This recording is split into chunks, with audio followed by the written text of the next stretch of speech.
It all started at school, with a fight over something that shouldn't have mattered. But somehow, it changed everything. From that day on, we weren't just classmates. We became enemies. After that, every interaction felt like a battlefield. We avoided each other when we could. But school had a way of trapping us in the same hallways, the same classrooms, the same group projects. Every glance, every word, felt like a challenge. People noticed. The rumors started almost immediately. Whispers followed us between classes. A laugh, a comment, even the way we moved through a room. It all became ammunition in the war no one asked for. Every eye in the cafeteria seemed to linger just a little too long, as if everyone was waiting for the next round of our silent battles. We never apologized. Neither of us wanted to look weak. Some days, the hate was exhausting. Other days, it was almost comforting, like a weight we'd grown used to carrying. I would spend mornings steeling myself to avoid their gaze, afternoons fuming over something they hadn't even said yet, and nights replaying every interaction until my chest hurt. But no matter how hard I tried to ignore it, they were always there watching, reacting, daring me to break first. And the worst part? Even back then, when the hate was strongest, I couldn't stop noticing them.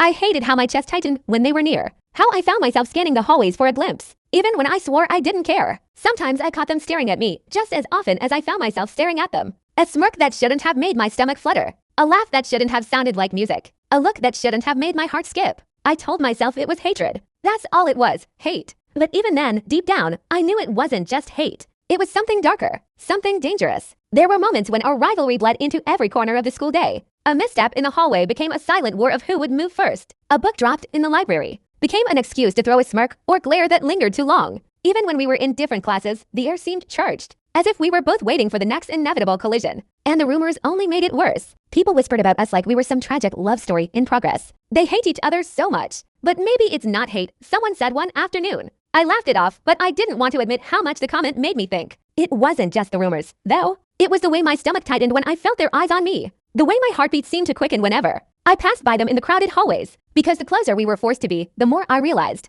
Maybe we weren't enemies by choice. Maybe we were enemies by fate.